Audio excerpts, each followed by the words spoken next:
Hello everybody, this is Toni Turner and welcome to the market now as about 2:30 p.m. Eastern on Friday, April the 12th.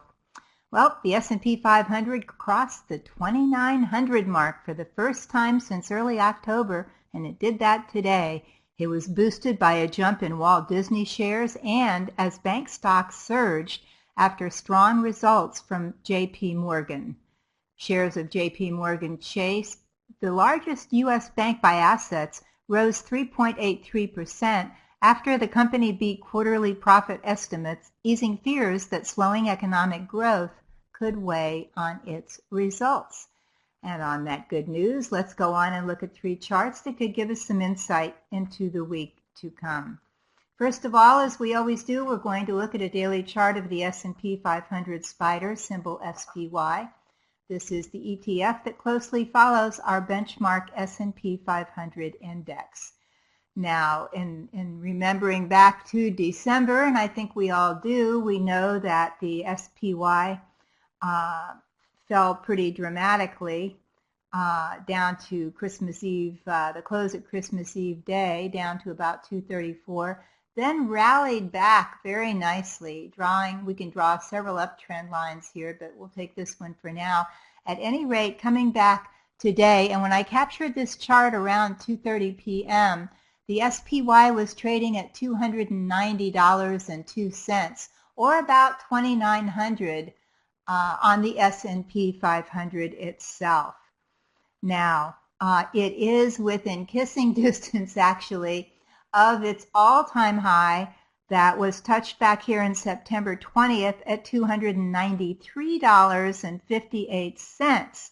So now over here we're up to $290. So we're just within about $3 or 3 points on the S&P 500 to reaching once again that all-time closing high.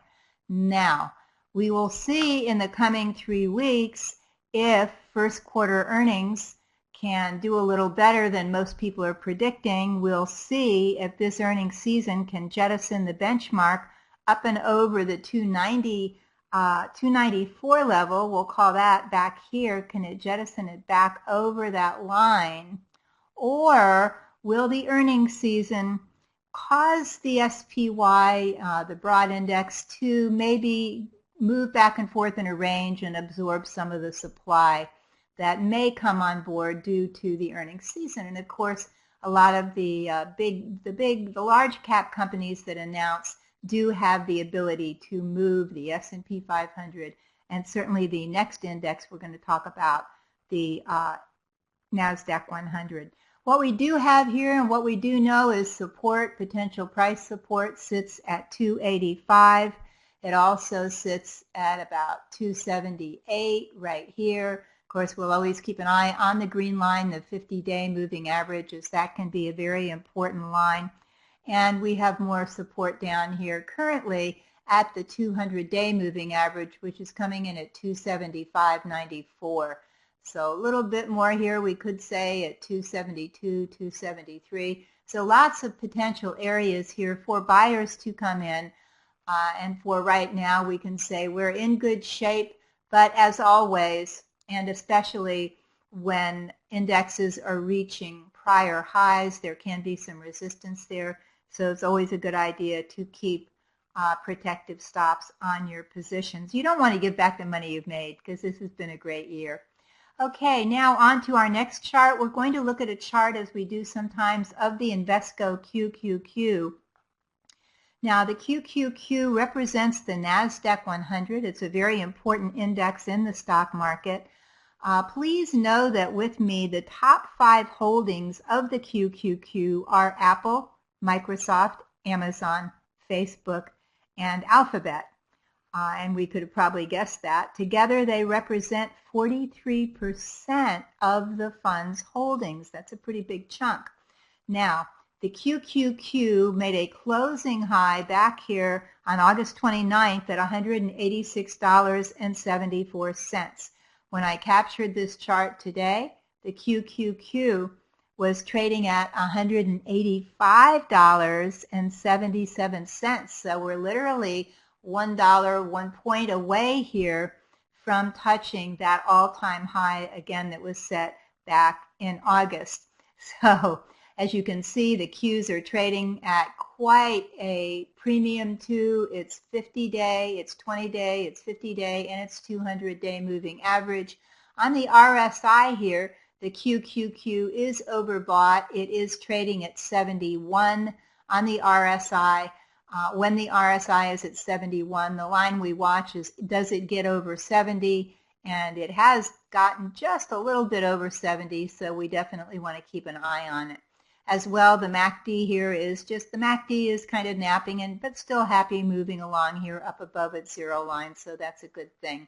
So again, the same question comes to us with the Qs as the SPY. It is like the SPY, it is within closing, within close reach, I should say, of its all-time high. So in the coming 3 weeks, we're going to have to see how earnings season treats the high momentum large cap growth stocks that lead the NASDAQ 100. Let's see what happens next. Okay, now on to our third chart of the day. This is a daily chart of the KBE. The KBE is the S&P Bank ETF. Now this is a little different than you might, some of the holdings in this are just a little different than what you may be thinking of the usual bank funds. And this is kind of interesting. The top components of the KBE are LendingTree, AXA, Voya Financial, MGIC Investment, Citicorp, Sterling Bancorp, and of course JP Morgan Chase. So not only are the usual financial institutions that usually come to our minds when we think of financials, but also sub-industries such as asset management, custody banks, diversified, and regional banks. Those are many of those included in this ETF.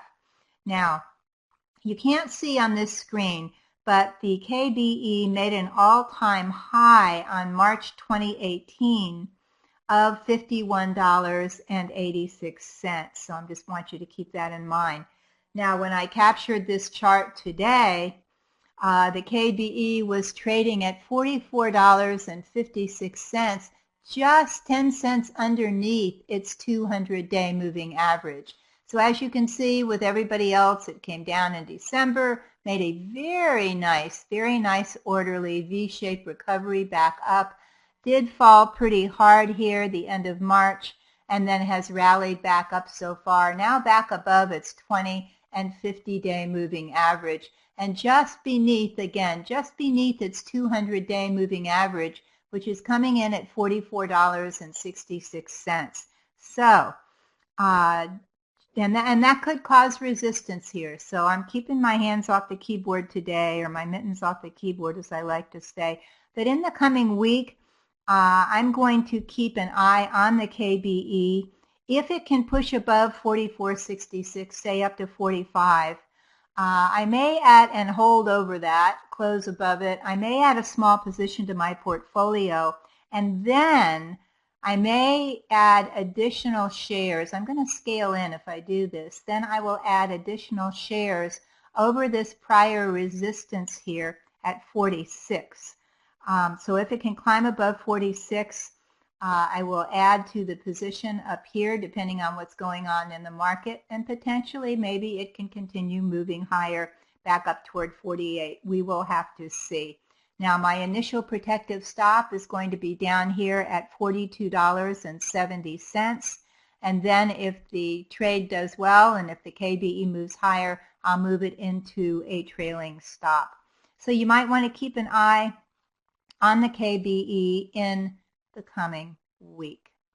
Okay, and now on to next week's economic reports, but first, please join us this coming Monday, April 15th, oh boy, that's tax day, for our next session of Toni's Market Club.